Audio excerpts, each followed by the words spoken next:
Okay, in this next part, we talked about water chemistry and what you find in the water as far as chemistry is what the animals, of course, have to deal with. If they're swimming in the water, they also have to swim with whatever else is there. So this is where we talk about pollution. I'm sure you've heard of the word pollution before, but really a pollutant is anything that can be harmful to life in an environment in high quantities. So some things that might be in the water might not be a pollutant, like say some dissolved magnesium or arsenic. It might just be totally fine because it's natural, but once it gets to a level that's intolerable for animal species, then we would consider it a pollutant. So monitoring pollutants in streams is then very, very important. Now, you might have the question, how do pollutants get into the stream then? They come from outside of the watershed into the stream itself. So, a watershed, let's start with that word. A watershed is the vast network of rivers and streams and tributaries of an area that all drain into one trunk that goes into the ocean. Okay, so let's see, the Columbia River that goes directly into the ocean has a huge watershed, but we could also consider the watershed of the Owyhee River. The Owyhee River also has a very large watershed, but that dumps into the Snake River that then dumps into the Columbia. So watersheds are vast networks of rivers and streams and tributaries that eventually flow into the ocean. So in this exercise, grab a piece of tin foil, well actually aluminum foil, but I always tend to call it tin foil. Grab a piece of aluminum foil, and first it's nice and flat, so this is flat land, and then what you're going to do is crumple it up a little bit, not hard, not into a ball, but you know, just enough to kind of crumple the edges a little bit, and then extend it back out. And what you have now, rather than having flat land, is you have mountains, like my peak that's right here, or then you have areas just like the water network, streams and tributaries that then lead off of the tinfoil out into the ocean, right? So this is an example potentially of a watershed or a landscape. What I'm going to do is go ahead and wet the landscape a little bit with the spray.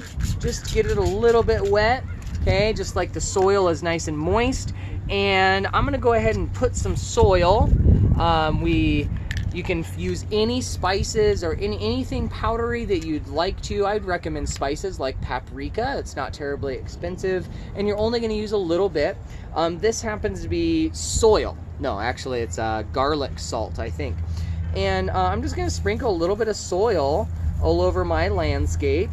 Okay, the folks out at Outdoor School have some very specific elements like paprika, we have representing phosphorus, magnesium, or excuse me, coffee, we have representing mercury.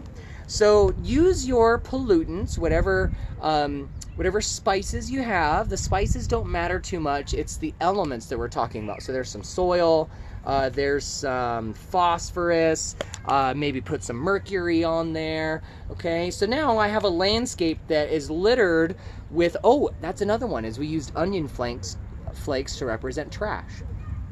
So now you have a landscape that has all of these elements that are spread throughout the landscape, and no area is so highly concentrated that it would be considered a pollutant until it rains.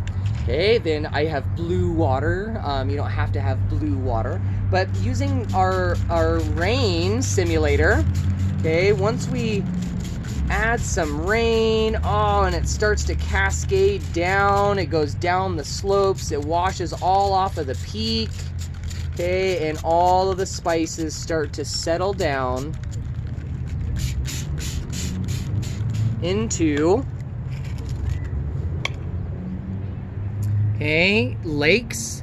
There's a little pond of water right there. That could be like a lake. There's a little bit running off. That's maybe water running out to the ocean. Hopefully you could see that okay.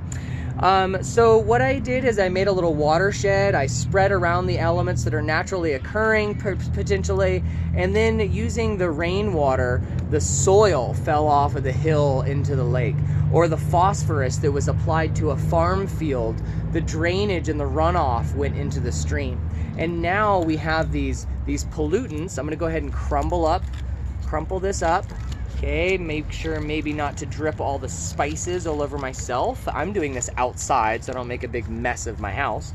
Okay, but what we did here was investigate how pollutants actually get down into our rivers and lakes and streams, areas that we don't really want pollutants to be because they have a harmful effect on the critters or the biology and the ecology that are living there. Okay, so hopefully you enjoyed this little soil or this little pollution exercise. I think adding a visual to how pollutants get in the water is very important, because there's not anybody that is intentionally just dumping a whole lot of these things in the river.